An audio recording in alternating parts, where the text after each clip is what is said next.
going to blow by quick. So He does go fast. this hour does go fast. We'll let some people jump on here, and we'll say hello. We are live, folks. As promised, 7 o'clock. Shilo, are you using your tripod?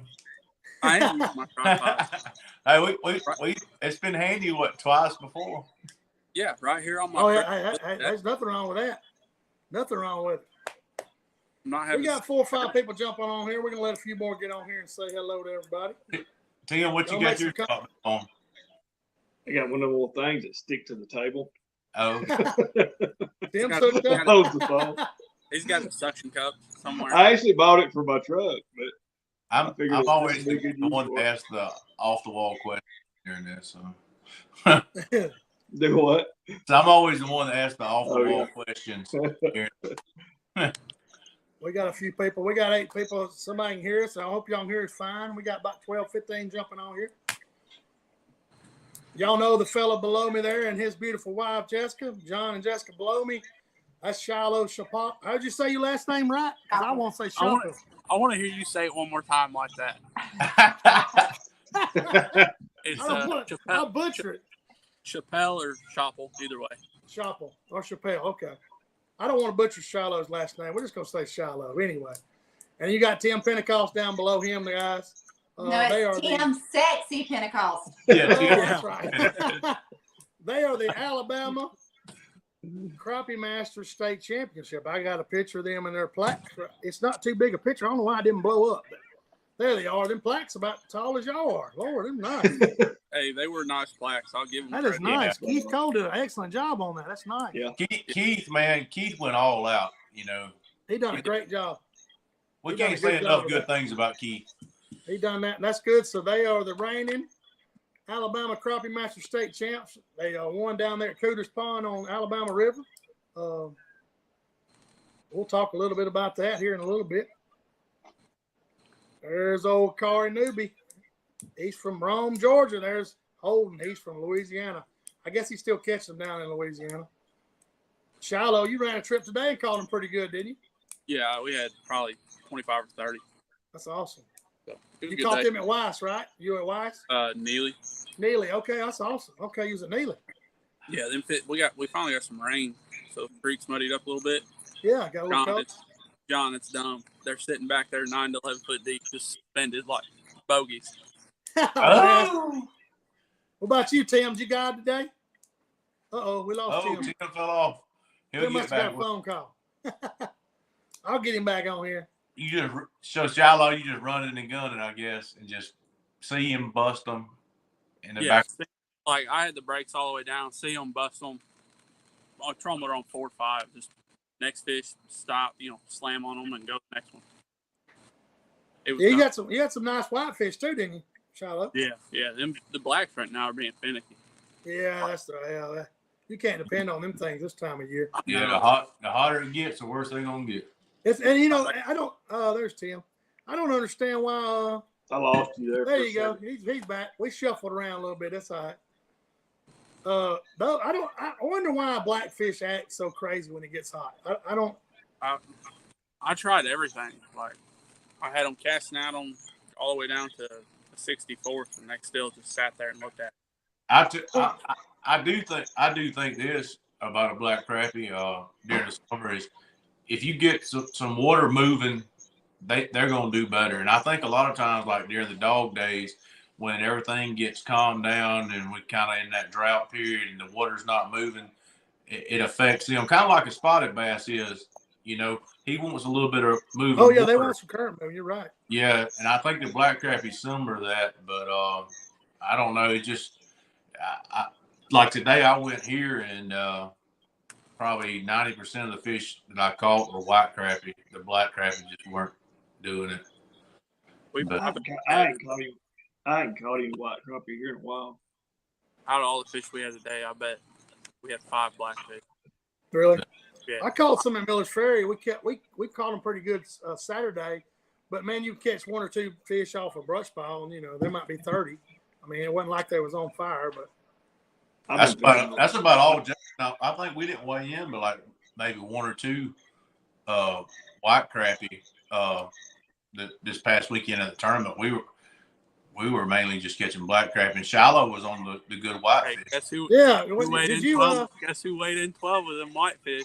That's right. That's did right. you Shiloh, was you on the main river catching those fish without giving too much away? I mean, hell, No, I tried that river deal.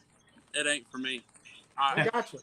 It just like I spent, and Tim can attest to this, probably 5 or 6 hours looking at that river, and just I never found anything worth it.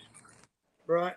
Hey, Shane, you appreciate this. So Wednesday morning, we're all staying together. Right. Shilo, Tim, and I, and Jessica, and we left out like 5:45, 6 Wednesday morning. And Shilo didn't get back to the house. He and Tim didn't until like 7:30 that night. Jeez, they was grinding on them. They were in it, son. They were in it to win. You know it's been a long day when John sends you a text at 6 o'clock saying, "Y'all okay?" Yeah. You broke down. I mean, What did it take the next day? Y'all want to go to Hooters? Yeah. We did that. They did that the day before. I said, how would y'all feel if I told y'all I might can get Hooters delivered to the boat ramp? And they're like, Shilo sends me a text and says, "Do you want to go?" And I thought he was just messing with me. Then he calls me, and I'm like, he's like, "No, do you really want to go to Hooters?" I'm like, "Well, yeah." So we quit pre-fishing. Yeah, we quit pre-fishing and went to Hooters, and hey. Awesome. I mean, it got to a point where Tim and I, like, we still had a couple stuff we could catch Thursday, but we were so tired. I'm like, why don't we just go eat, get everything cleaned up, get ready to roll for tomorrow. Right. Yeah, you know, it started on Friday, so. Yeah, I mean, I covered, and I mean, this is the first time I've seen this place down there. I covered a lot of water in 2.5 days. Just going into blues, and there was a couple times Tim looked at me like, "You're not getting into this." I'm like, "We're gonna see if we can." Get back there, and we found some creeks that had some good fishing. That's good. Did you long rod or cast the most of them, or doing a little bit of both? A little bit of both. Huh? A little bit of both. But I cast at him. That short rod. Yeah, the short rod. He didn't like that. He was, whoa, hold on. Hey, when you're casting, and I'll tell you this, I was using 4-pound tests because the creek we were in was clear. And John, how many people said that creek we were in was clear? Just about everybody. Yeah, and I'll be honest with you. I mean, I've been in that creek before, and I've never had luck. Shilo came in with a blank canvas, so he went into it and said, "All right, I'm gonna treat this one just like I do everything else," And he went in there and he found fish and did well. Yeah. And I didn't even go in there because I've never done good in there. Right. That just shows you can't depend on what you already know all the time. I mean, you got to. Oh yeah, that's exactly right. Look outside the box. 3 of the main locals didn't even go in there until Aaron Knight come in there the first day of the tournament, see me back there, and when he come out, he goes, "I don't know how you're getting these fish to eat this clear water." Well, it was 4-pound tests and a little bitty jig. Not really a little bitty, but natural, and that's. Was you using your Pops jigs? Is that what you using, Shilo? There it is. There it is. That monkey milk. Crappie Monster Margarita. That margarita's been fire. I even got some jigs from John just to see if I could give them something different, and they wouldn't even look at it. Yeah, that's crazy. No, what was it? What jig is that? The jig you used that? That's the small. That's the small fry margarita. Exact jig I used down there. I just took it off the rod about 30 minutes ago. Awesome. It's the small fry by Crappie Monster Margarita. Yeah, margarita. And then John's got fire on it. You been catching a lot on it, Tim? On Weiss and Neely too. I mean, I try some other stuff and I just go back. Tim's it got a green tint to it or something? Green monkey mint? What is it? It's got a pearl. It's almost got like a holographic body on it. Like okay, I got you. You're holding it up to the sun. It's got like a pink purple shimmer on the bottom. Okay. And it's got monkey milk flake on the top. I got you. It's good looking bait. It is. When it comes across the top of them, they get that shimmer. It looks like shad. I mean, we had some fish we left in there. I wish we could have caught, but I mean, it all worked out. What did y'all weigh in the first day, Shilo? I can't. I It didn't. was like 1195. Yeah, I know y'all had a strong first day. We started out in Swift the first day too. Like everybody took every morning, and going back to John saying that blank slate, I noticed shad popping the surface every morning when we launched in Swift. Mm-hmm. And I told Tim when Tim would pull the truck up, I would just drop troll motor as soon as I backed off the trailer, put it on 10, and just troll around right there looking at them shad. Mm-hmm. And Thursday morning, I noticed probably 5 or 6 good fish sitting there. We left Swift at 8 o'clock Friday morning with a pair of 170s. So that was big. Just get them 2 fish first thing in the morning. Oh yeah, get some pressure off of you, right? Yeah, and then because I mean we didn't know what was really in that creek that we fished the both days. We just knew I caught one good fish in there pre-fishing, and that was it. We knew there were some good fish there, but we didn't know how many that quality was there. Well, what's funny is Saturday, Shilo caught a fish that we caught Thursday. Because we using cheap scales and was having to push them through the bottom jaw. Right. Caught one of the same fish we caught Thursday, Friday. Yeah. I mean, Saturday. Awesome. She still had the marks where the belly weight was on her. Wow. We let her. I think that was one of them we pulled out of Swift Friday morning. That was we got to let her back go in Swift Saturday afternoon at 1:45. Yeah. So, That's that crazy. fish caused all kind of trouble in that live well. You could open that door and that fish had tried it coming out of that live well. Live, huh? Yeah. Y'all had the live well good then. Yeah. They jumping like that. That was our biggest concern, was keeping them alive. Yeah. But I mean, so the first we had one that kind of acted weak for a little while, but then it was good. So that's good. Hey, Shilo and Tim, we probably need to go over a complication y'all had earlier in the week and just try to get people to understand. So in today's times, everything, the shortages on everything, you don't know when you go to a store what they're going to have. So Shilo and Tim, they've lost 2 scales this year, tournament scales, that you weigh your fish on. Well, they had one going to drink Wednesday, I think, and it floated, but it died on them. So we were close to a Bass Pro. We were close to an Academy. Yeah. Didn't have any good tournament options for scales, so I'll let Shilo and Tim go from here. But just think about that when you go to a tournament. It always probably helps to have a backup set of decent scales. Oh yeah. So and a balance beam.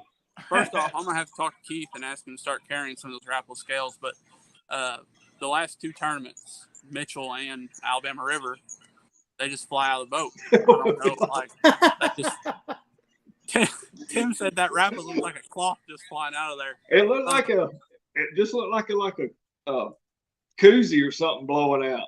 I said, what was that? Some air. Woof. But I knew, and that was Tuesday, so we started looking for another scale, and we started checking Bass Pro and Academy. And as good as we do, there's not much service down there on the river.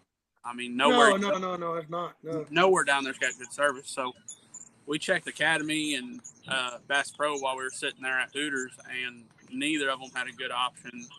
And this scale we used was smaller than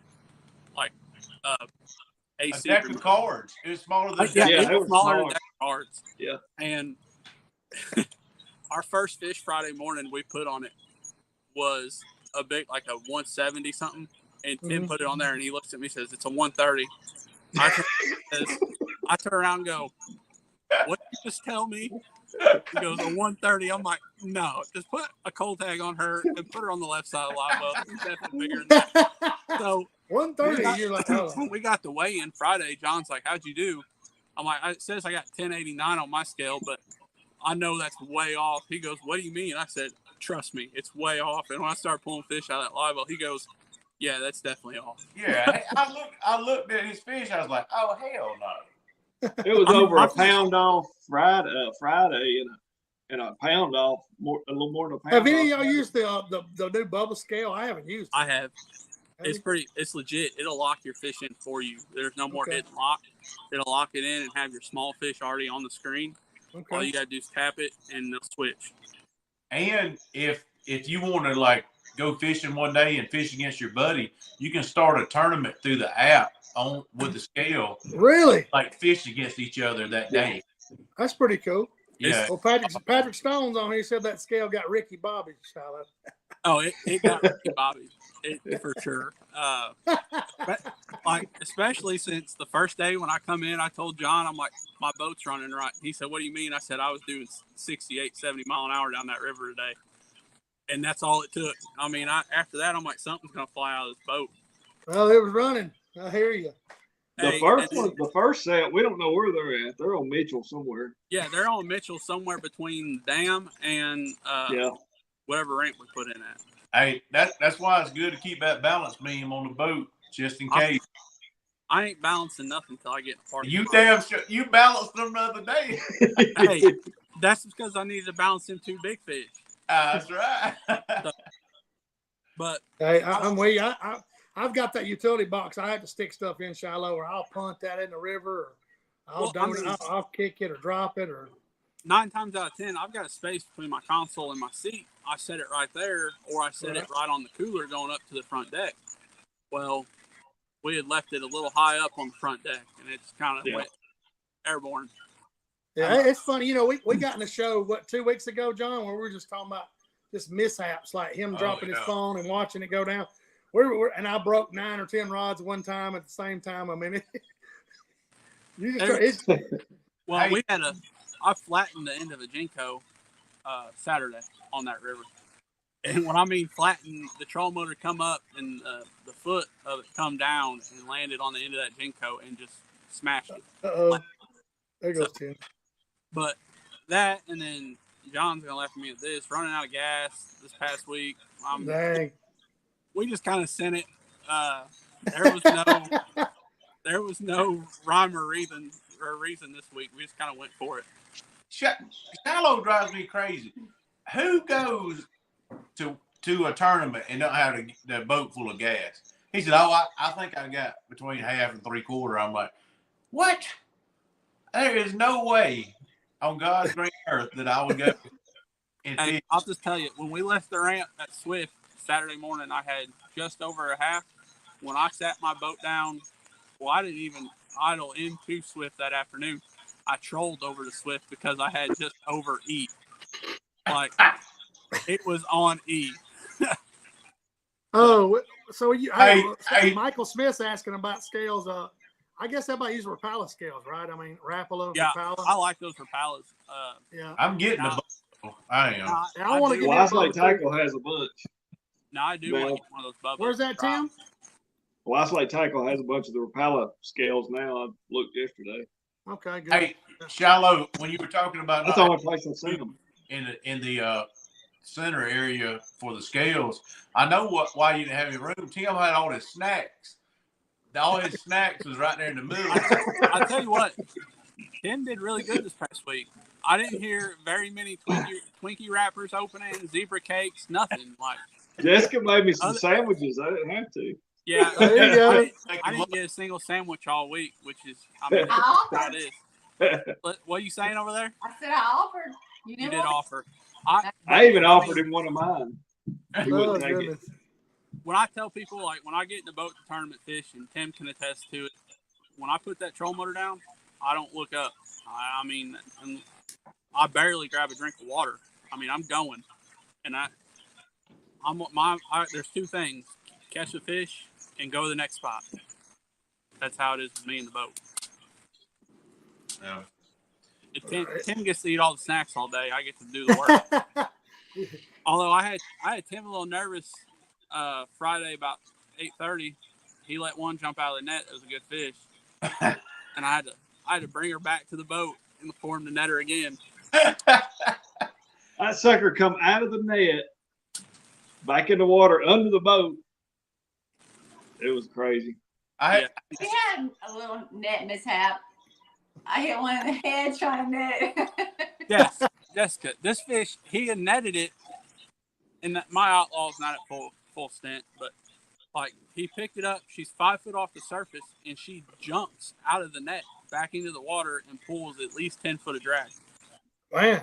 I'm sitting there like, what just happened? like, 4 what pound are we line. gonna do now?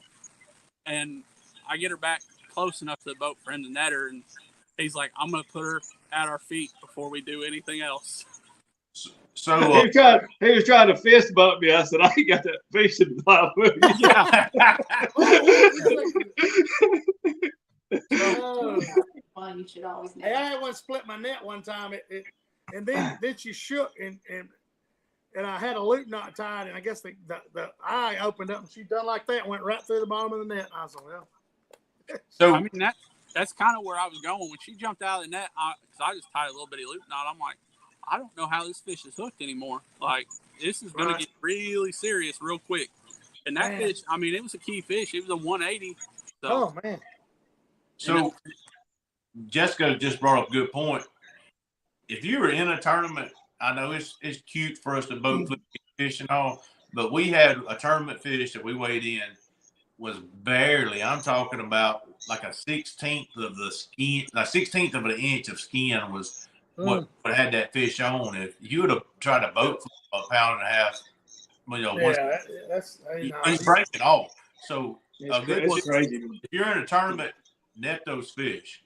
Yeah. I mean, because goodness, that can be a big thing. I was on a guide trip this weekend, and the guy was catching some fish. He said, "Hey man, I'm gonna have a fish fry. I need you to catch a few fish." I was all right. So here I go, going boat flip one, and drag comes out and slaps the side of the boat, comes off. I said, "I won't do that again." Hell, that was a fish taco right there.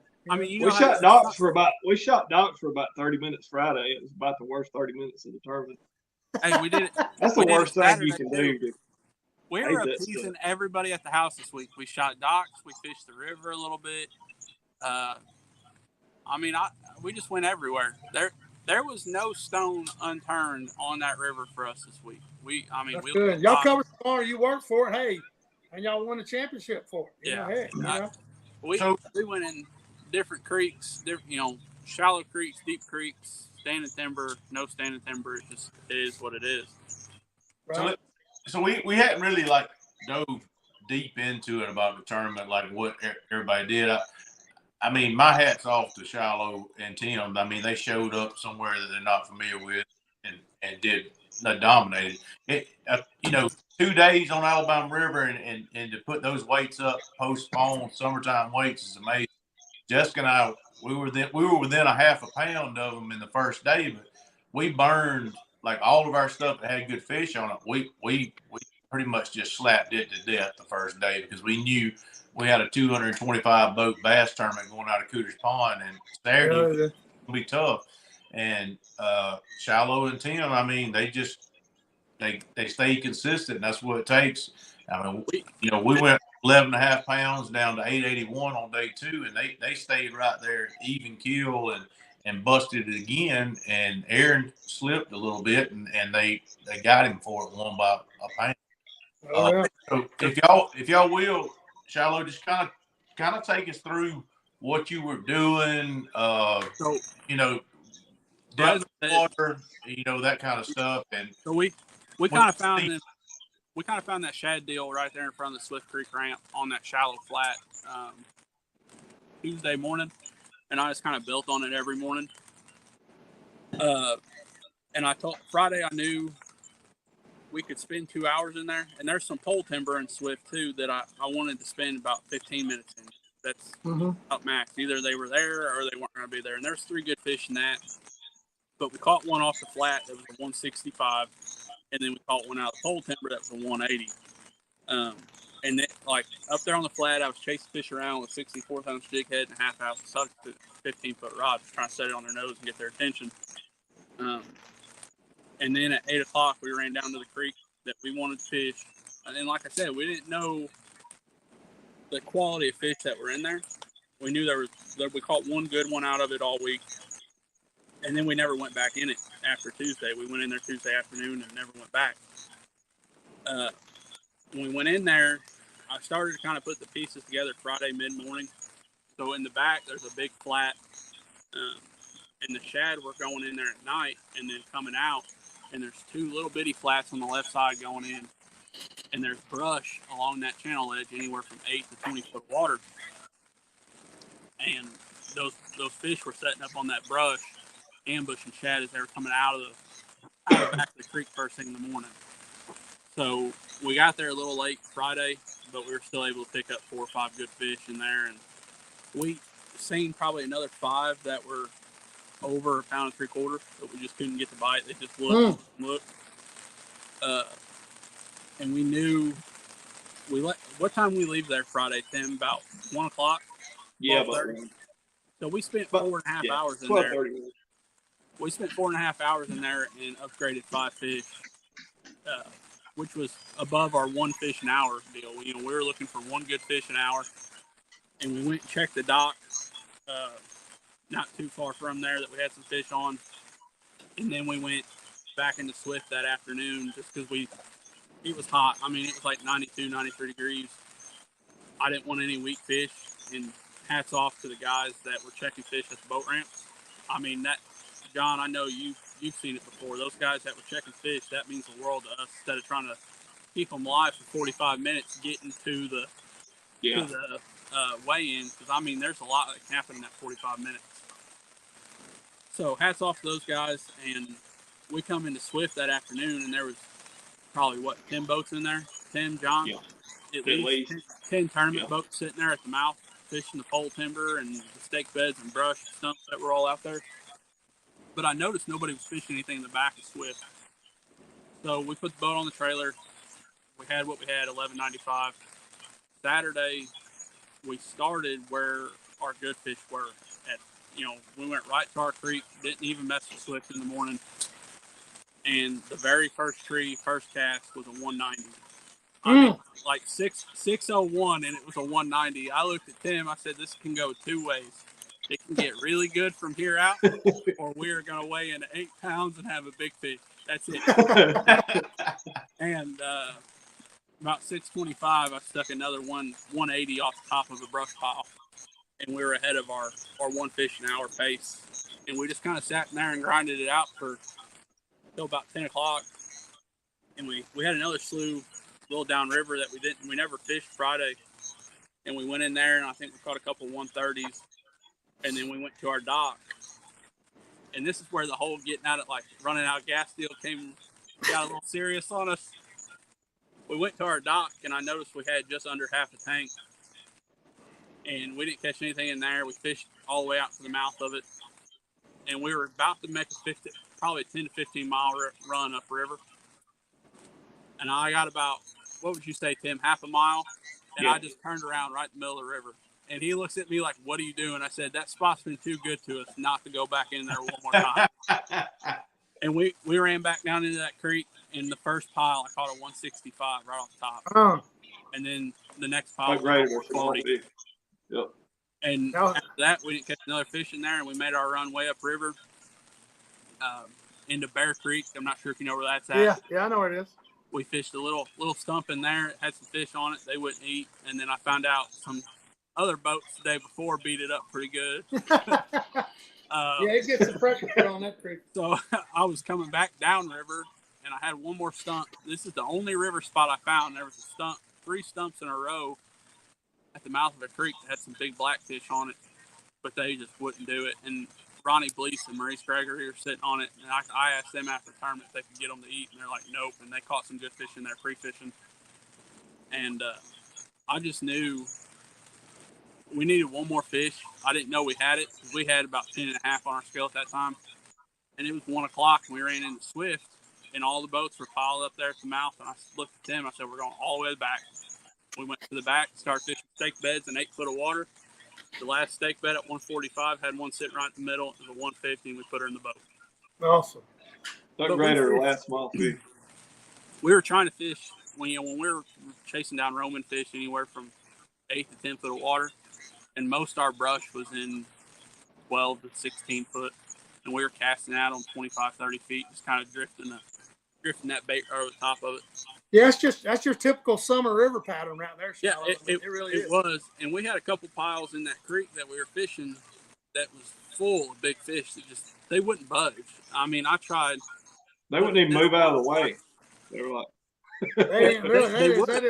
they would just turn and let that jig go down the side of their body, and I I didn't know what to do. I was kind of flustered with it. I tried everything. You know, I Right. tried John probably something. minnow. John probably something. John Yeah. probably some Gatorade bottles in there. Yeah. bunch of Gatorade bottles on that one. No, I mean, so no bricks were thrown. No bricks were thrown at all. No bricks were thrown. I think I did stick the rod tip down and try pushing a couple off the trees just to see if they were actually fish, which they were. Right. Swimming. We had one on day 2 that I told Tim, I'm like, if that's a crappie, it's a giant. And then I told myself it wasn't a crappie, and I flipped on it anyways at like 15 foot, and it turned around and followed all the way to the boat. Where if I feel like if I would have cast at her at 30, I could have probably got her to eat. Right. And she was probably 2 1/4, 2 1/2. Just she was built bigger than any fish I seen all weekend. So y'all done good, man. It sounds like everything worked out and the plan worked, and you knew y'all found that creek, and that sounded like that was a key to it all right there. Yeah, and that when we left after the weigh-in day 1, everybody was like, we burned our stuff.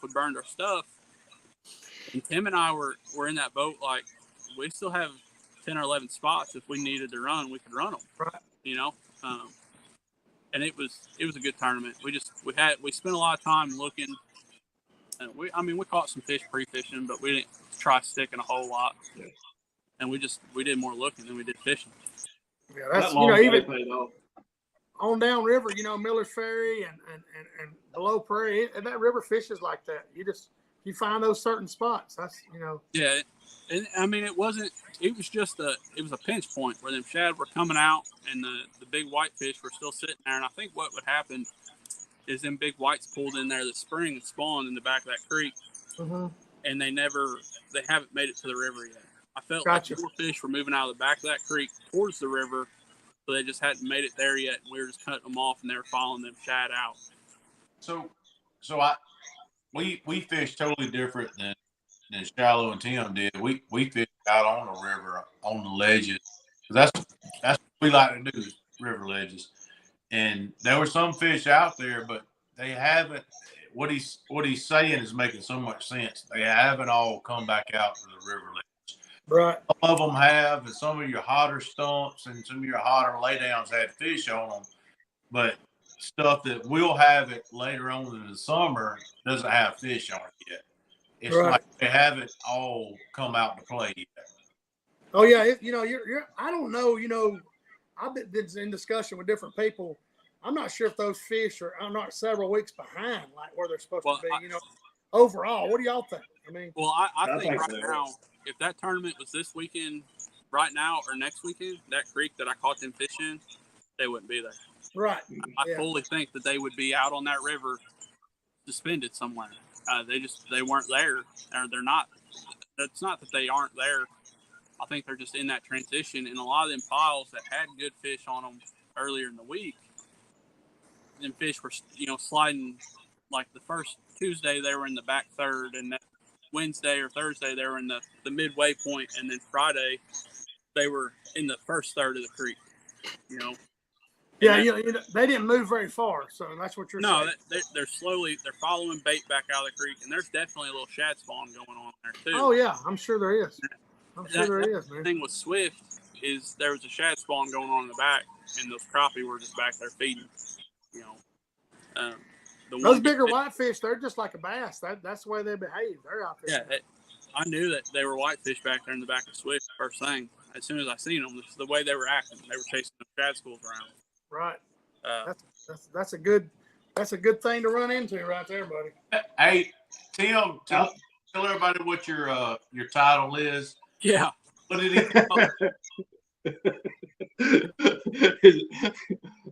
Jeremy Magley started calling me sexy one time on Wise Lake, and he was filming a video, and I was guiding, and I come by him, and he started yelling at me. So now everybody's Keith called me sexy to come up on the. Hey, Tim, I think he's talking about what you told me Friday afternoon as I was chasing.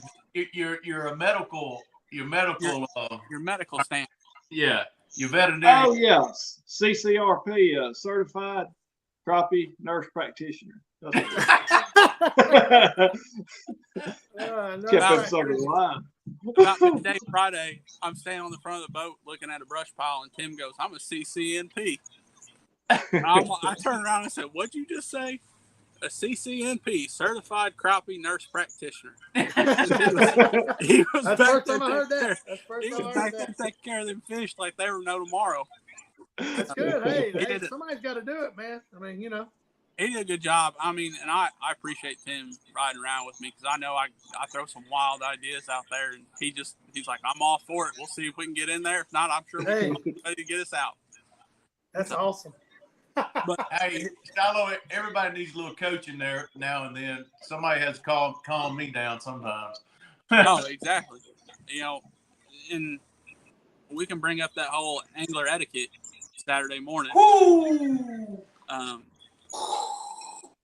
God. Yeah. And I want to give Aaron Knight props. He knew where I was fishing Friday, and he let me have it all day Saturday.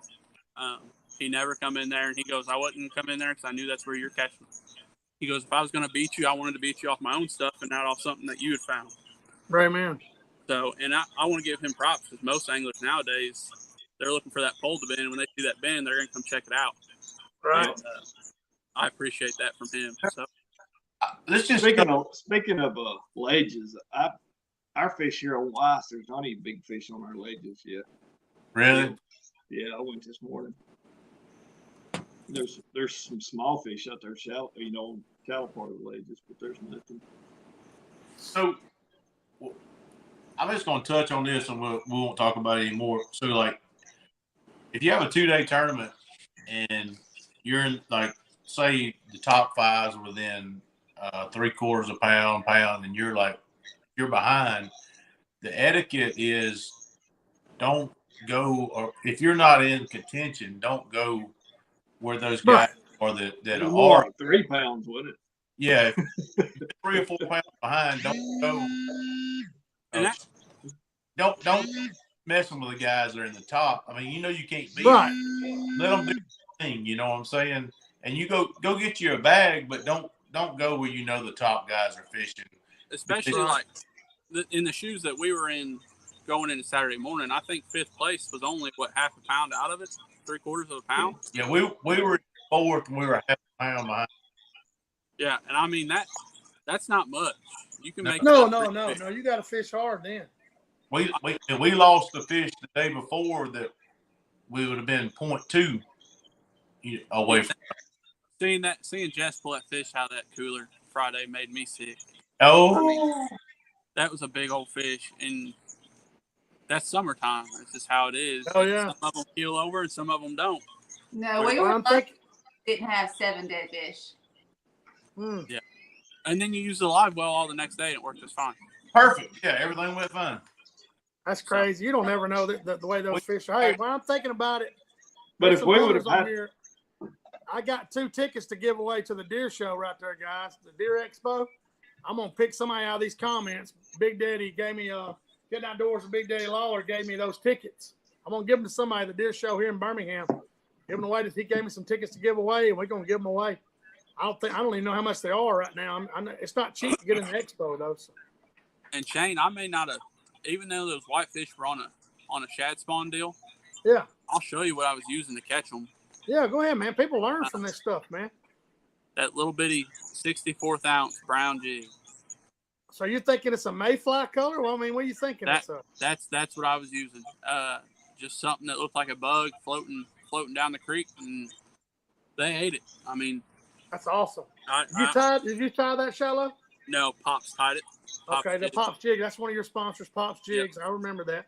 He makes such a consistent jigs. I mean, they're perfect. I mean, you have 10 of them, and they all look alike. Right, and that's a big deal. When they're on a certain color profile. Right. That's a big deal in those jigs. So the problem nowadays is, say you order a dozen or 6 black and chartreuse, and you run out of them after 3 months, and you order those same black and chartreuse again, they're going to be, if they're a different shade, you're not going to be happy. Everything with James, if you order it, say I've got jigs I had a year ago still in the boat, I'll pull them out, and I'll tell them, hey, I need some of these, and I'll get the exact same jig in a week.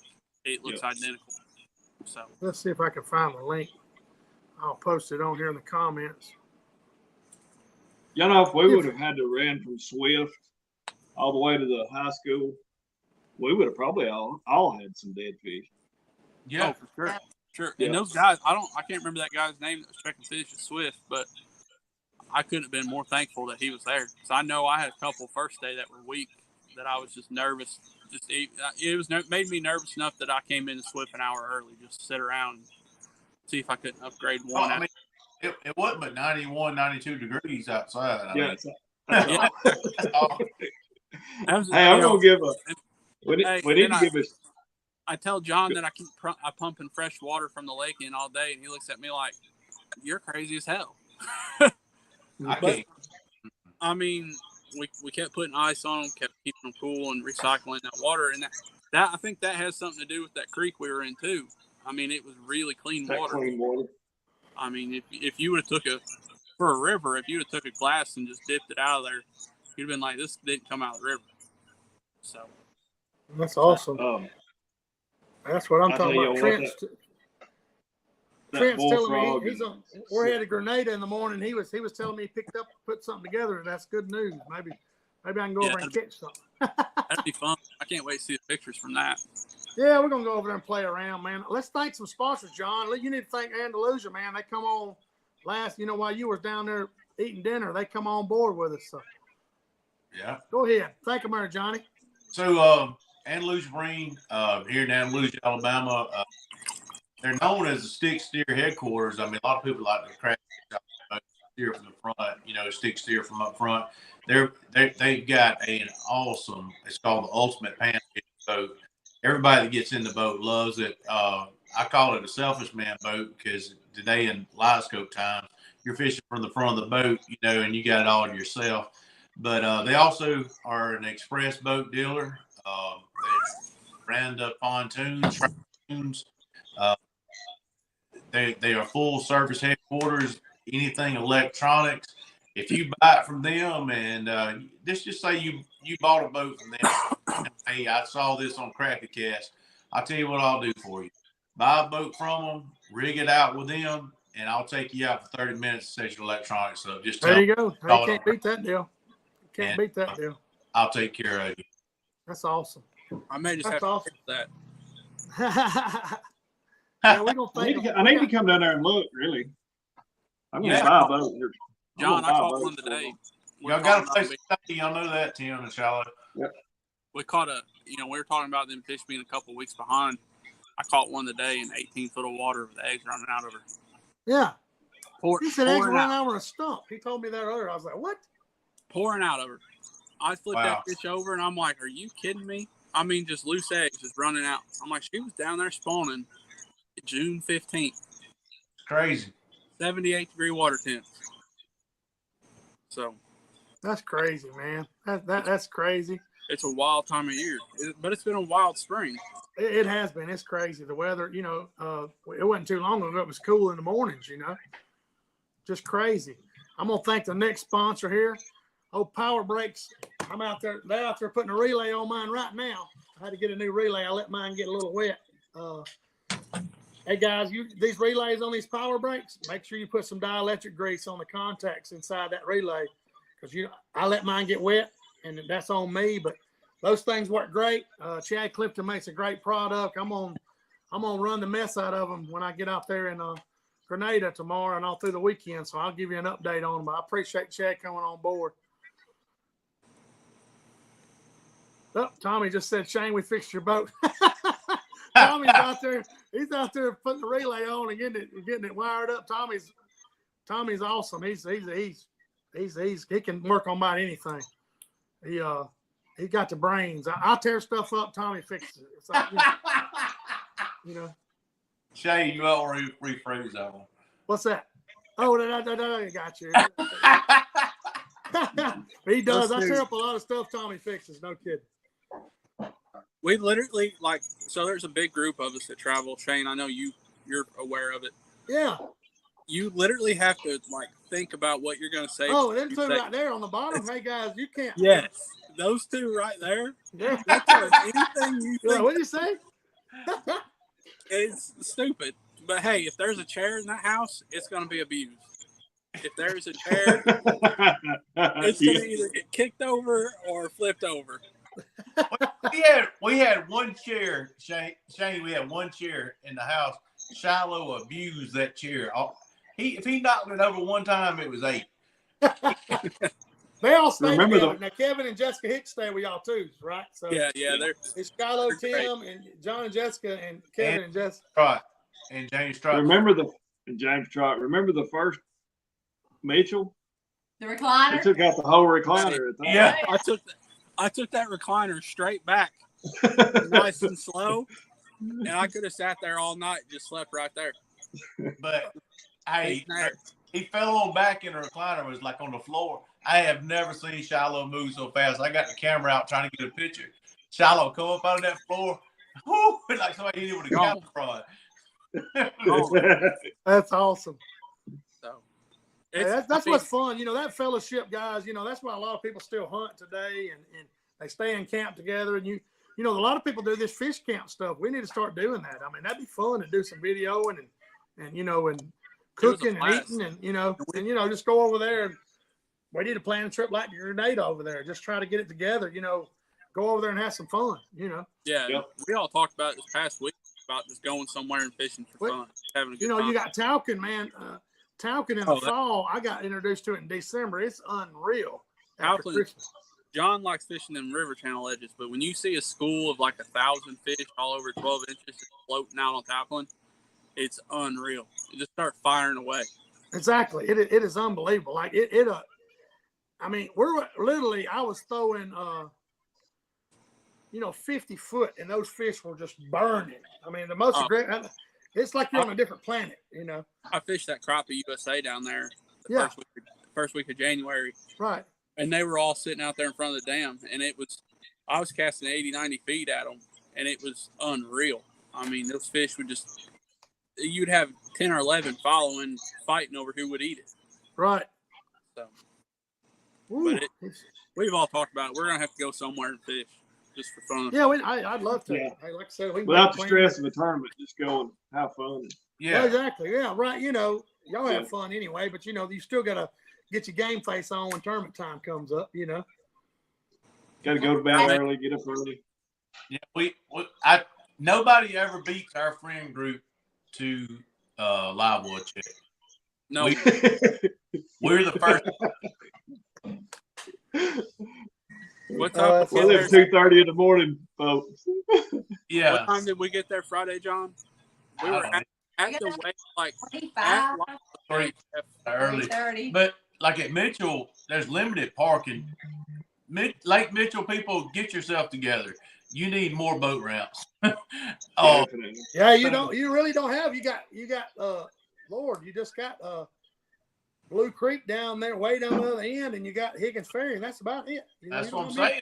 I mean, we park way up in that parking lot, so we don't mind getting up early. Our group that stays together, we just got up early, and we were the first ones there, and we were ready. I think we were Higgins Ferry at like 3:00. Yeah. Y'all were on fire. Y'all were ready to go. But there was a little bit. We knew we were going to have to. We all had to position our boats to where we could get out of there quick. That's true. Like there was certain piles on Mitchell holding fish. No one just expected me to run 50 yards and stop them. You went right. I know you said you just went right out there and drop your trolling motor. Yep, that's it. And everybody else just kind of waked me out, which I didn't care. I mean, John come through there later in the day, and he looked at that pile I was fishing. He told me after the tournament, he goes, I went and looked at it, and I said, that pile has been Shilo'd. I said it got Shilo'd. He's flown the guts out of it. I don't even fish in that pile. He's been beaten out of it, huh? Well, we cleaned some of those piles out in practice. When your motor is barely running and you don't have very far to go, you're just going to beat up what you have. Right. Hey, Tommy, Pie's asking, what length rod are you guys using most? I know what you need to repeat it, but I know what you're using. I'm using a 7-foot trick stick casting, and then if I'm dropping on fish, it's a 15-foot long rod. I can't think of the name of it. Jinko. Yeah, X15. X15. John using he's using outlaw poles, 14-footer. Yep. 6-foot casting, 5-foot fat man pole. Oh yeah, I forgot about the little fat man pole. Yeah, that's the same way with you, Tim. You're using outlaw 6'8", rods, right? Now, I Shane, use a 6'8" or a 7'2" 90% of the time I got you. casting. Shane, I want to hear about this rod that you've built. Oh Yeah. Oh, it's over here. You want to see that?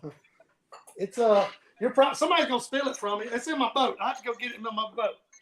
The rod maker, Lost Creek Custom, one of my buddy Heath shoemake. Go He get can it. build rods, and he repairs a lot of high end rods for these Daiwa Stees and all these high end rods. And I bought that K rod, and I said, hey man, you think you can put me a rear seat on it? Because I've seen people electrical tape reels to the back of them. I've seen that. Hey, there's John. one in John's boat. So, hey, Shilo, he done an excellent job. It's clean, and man, I'm telling you, that rod feels like a 11-footer. Really? It's got a lot of backbone, so it's just something to play with, and I'll have it with me one day, and you can feel it. I'm carrying it to Grenada because them boys want to feel of it. So, Yeah, rod, you ought to send a picture of that to Ken Roberson. See, I bet if it takes off, he'd probably make them.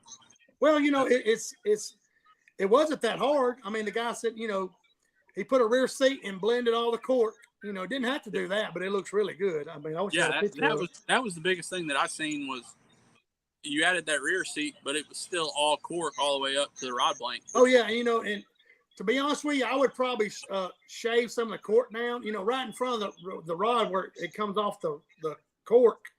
It's thinner, but I would shave it down some. Because like that H&H War Pig, it's smaller. It feels good because it's got a smaller grip. So you could just, that's what he builds custom rods. So that that's the good thing about it. But yeah, I'll have it with me. I got it right there. It's out there in the boat now. I'm packing stuff to go to Grenada. So I sure am. But yeah, that rod's pretty slick. It's that, to be honest with you, as far as backbone, that K rod's got it. So. Oh yeah, Huckabee's always had the backbone. I mean, it does. Jeremy Mattingly's got a video out there of me sending a 3-pound fish over the side of the boat with that thing on Weiss. So, Watts Bar up there in Tennessee. Hey Shane. Hey, bud. We always talk about Steve Limits tackling this. Yeah, oh yeah, we need to talk about. Well, he's got a form now. Let's see if I can get it from the camera. Oh, that's right. That's that hook I use with the wire keeper. He's got it in that little hatchet head in 30 seconds out. Right. He didn't have the 30 seconds with a wire keeper, and he just bought the form for it. And I've been messing with it. It's some good stuff. John, I was hoping you'd show that tiny little bait. All right, let me go get it. Yeah. You might not even be able to see it on the Hey, camera. Shilo, show everybody that Pop's hair jig you caught those fish on again, man. There's a lot of people still on there. There it is. It's kind of a mayfly brown looking. Yeah. What does he call that from Pop's jigs? It's copperhead. It's on a number 4 hook, 64th ounce. Okay. That's been my ticket for the last 3 months. You're running it below a half ounce or quarter ounce weight on your long rod? Half. Okay. I can't tell you the last time I had a quarter ounce on my long rod. You're putting it on them quick and getting it down. I want it on quick. If they don't react, I'm going to the next fish. Gotcha. What you got there, Johnny? Show me what you got. Hold on. This sucker is so tight. Summer, all right, guys. So during the summer when the black crappie be buttholes, Yeah, they are. you have to get smaller stuff. Right. So this, Shilo can tell you, I ain't got a dime to compare it to, but that right there, let's see if I can get in there. That is probably an inch long. It's tiny. What is that, tadpole? What is that thing? I mean, he ain't even put a name on it yet. I mean, I got some. I think I've got some in somewhere that they got it for limits. Yeah, Yeah, I've got some. He sent me some of them little tadpoles. They're little bitty. John sent me a picture of that, and I was like, I wish I'd have had that this weekend. Yeah, I'm a little short strike fish. Show it, y'all. It is so tiny. Yeah. But look, all right. There's a dime, and then this little guy. Dang gum, it is little. It is tiny. Look, there it is beside it. Hey, they'll probably tear that thing up because though, you know how those blackfish just come up and bump the bait. If they suck on that, it's gone. You know, it's Yeah, it's gone. So, the hook is hanging back there oh yeah, way behind the body. And Yeah. if he mess around too much, he's gonna get the business in. he's gonna get the hook. Hey, Go well, ahead. you was asking about Tim fish. Tim still long lines and does well up there on Weiss with it. Yeah. Tim, what months do you normally do the long lines still? You can start in December through May this year. Daryl Baker was catching them in May this year. When it gets slow to me, I get bored with it.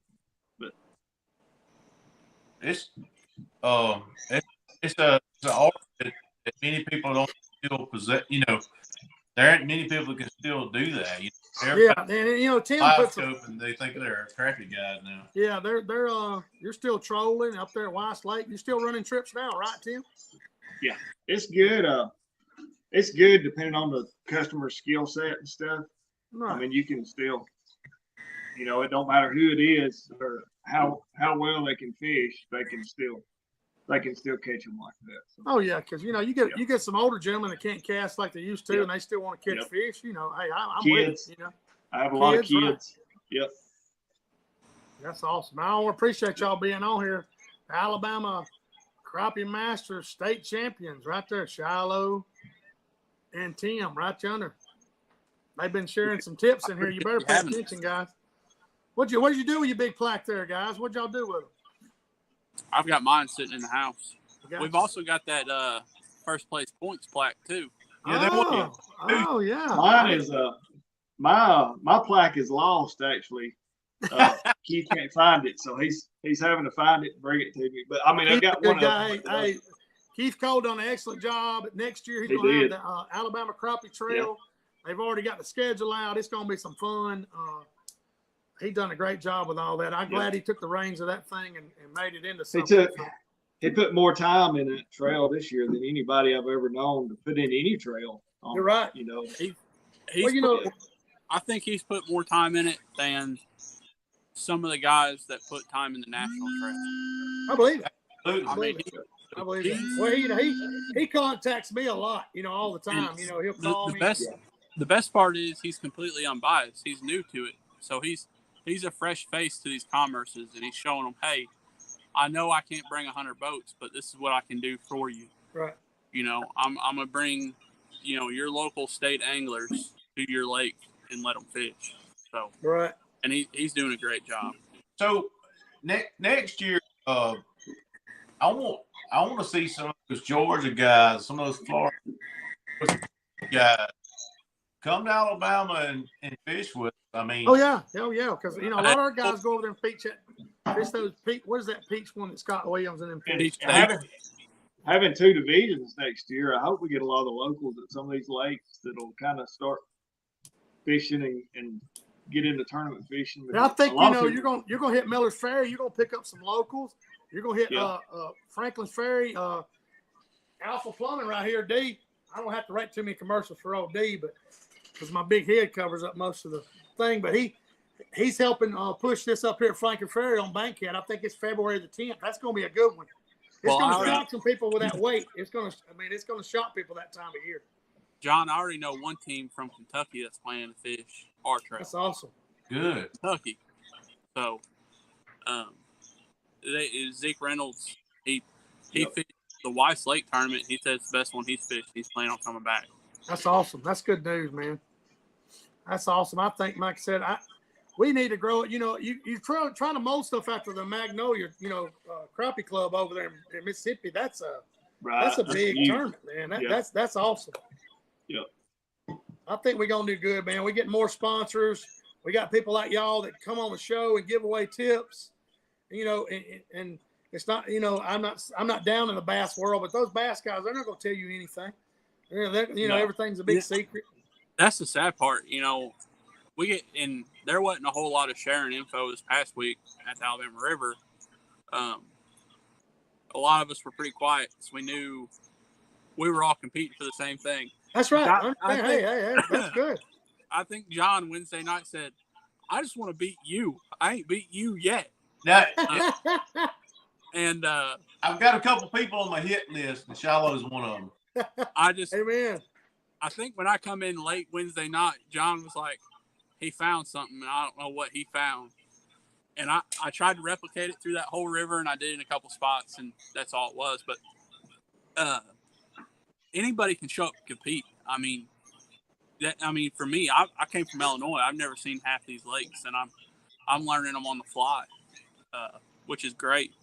It's opened my eyes up a lot, and I'm using the short rod a lot. Looky here, we got Jessica Buckmaster, the local real estate girl. She is tuned into this redneck crappie fishing channel. That's unbelievable. Hey, Jessica. But going back to what you said, getting tips and stuff. It don't have to be on Facebook Live or nothing. My Facebook's always right. Yeah, you're posting stuff exactly. Anybody can shoot me a message at any time, or my phone number's out there. They could call or text me at any time and be like, "Hey, what are the fish are doing?" I'm not going to lie to you because most of the time I'm taking people out there to catch them anyways. That's right. Well, you post. I want to see people succeed instead of going out there and struggling and turn away from it. That's right. Well, as John always says, I deal with a lot. The guys I carry out bought live scopes, and they're like, "Man, I went with a guy the other day, and no kidding, Shilo. I got his boat, turned his graph on, his AHRS was off, and his pitch angle, so he was looking out 10 feet, and his bottom looked like this. He said, I can see right under the boat with my jig rod, and I was like, I guess you can, but you can't see. So, hey, I got it adjusted. He goes, well, he said, well, hell, look at there, he's been catching fish ever since. I said, yeah, man. I mean, I went through this in Florida, did with the same things. That's I what probably it's had about. 15 phone calls. Right. Since we've been on here. And, that goes, I'm sure it goes for John and Tim as well. Oh, yeah. Call or text us. We're not going to hide anything from you. No, man. I mean, that's not. And we're just going like the limits tackle baits, that blue and a monkey milk, I'm catching them on. It's not a secret. That's what I'm catching them on. I mean, it doesn't go as far as that. As far as questions on your graphs, if we don't know we're going to find out, and we're going to get back to you and tell you, hey, this is what's going on. Exactly. So everybody's done a good job growing the crappie fishing community, but the tournament is still lagging a little bit. If we can get them I think it's gonna. I think they'll start picking and choosing, Tim, and one of these tournaments will get big, and then all of a sudden, they're like, man, hey, I actually competed with these guys, and I had fun. But because, hey, everybody bass fishes those tournaments, and bass fishing tournaments are high stress environment. It really is. This, not so man, much. Shilo wasn't stressed. Oh, we fished one a while back. we retired from bass fishing, but that was the beginning and the end of our bass fishing career. Yeah, we had a bass fishing career for a total of 8 hours. I don't even maybe 6. But enough, I want to hear how Jessica got that Angler of the Year. Oh yeah, gosh, I forgot to hold on. I shared it on my Facebook. I'm glad you said that, Shilo. Hang on. I got it right here. I shared it on my Facebook, and I forgot to put it on here. She hasn't talked enough tonight, but I want to hear how she did it. Here we go. I'm getting it now. Hang on. My bad. Hey, Shane, Shilo said he came from Illinois, but we got to add that he added a partner that was basically Navionics, North Alabama, Tim Pentecost. He knew what now? There it is. Jessica Palmer. John, I'll tell you Female what. Angler of the Year. There it is. Exactly. Before I knew Tim, I won a tournament on Weiss. The 2021 USA on Weiss I won. Or 2022. Me and Shilo talked for a long time before he moved down here. Yeah. And stuff. At the tournaments that he'd come and fish and stuff. But yeah, he won that Crop USA. I thought you won more than one before you moved down here. No, that was the first time I'd ever seen Weiss. Now, I had to give you a hard time because Tim's got a wealth of knowledge about those lakes up there. Oh, Lord, yeah. He's been running that stuff forever. Yep. But them lakes down there around you, that Coosa River chain, that, Mitchell, Jordan, Lay, those lakes, you put me on that and you can see 5-6 foot. I'm like, this is out of my ball game here. I don't know what to do. Y'all can have Shilo, if you ever come with me to Demopolis and those fish are 2.5 foot deep and it's muddy and you're just like, what are you doing? Them fish ain't scared. They don't get spooked. It's fun. That's my fishing right. That's what I'm used to. You can go up there, tap on the head with your fishing pole, and then chase them down and catch them again. Oh yeah, that's awesome. how I like to fish. So I appreciate everybody tuning in. We've been on here an hour and 5 minutes, guys. 42 people still on here. 43. I'm gonna run through I'm gonna run through our sponsors, guys, because we get to talking crappie. I forgot to add Ryan Willis. He's still running guide trips, Hog Wild Crappie Guide right there on Logan Martin and Mitchell. He's still wide open, catching a ton of fish. Roll Tide, Ryan. One call, heating and air and refrigeration. Steve Dove, I ate breakfast with him this morning. He's doing a lot of service work. Great guy. He's a great sponsor of the show. Of course, Power Brakes, Mr. Chad Clifton, I mentioned them. And Illusion Marine, John's mentioned them. Alpha Plumbing, that sign's behind me. That's D. Robertson. He's been supporting us. CT Ward Power Sports, he's got some boats he needs to move down there, guys. Excel, Godfrey Pontoons, doing a lot of service work. That road fixing to open up back in front of him. He'll get some more traffic, but he's got a bass cat down there that has 11 hours. I think I can't remember what model it is. It's unreal. RMC, my employer, all this wouldn't happen without Jeremy Christian and Gary Reddick. That's who I work for. We're a mechanical contractor, anything metal from ductwork to pipe welding, guys. That's who I work for, and that lets me do this stuff on the weekend and do this podcast. I want to thank them too, but hopefully I didn't forget anybody. And hey, I'm gonna give away some expo tickets, guys. Jessica Buckmaster was on here. She's gonna be at the expo and have a booth. I'm gonna give away some tickets. I hope I didn't miss anybody. I don't think I did. But appreciate Shilo and Tim. Thank y'all, man, for coming on here.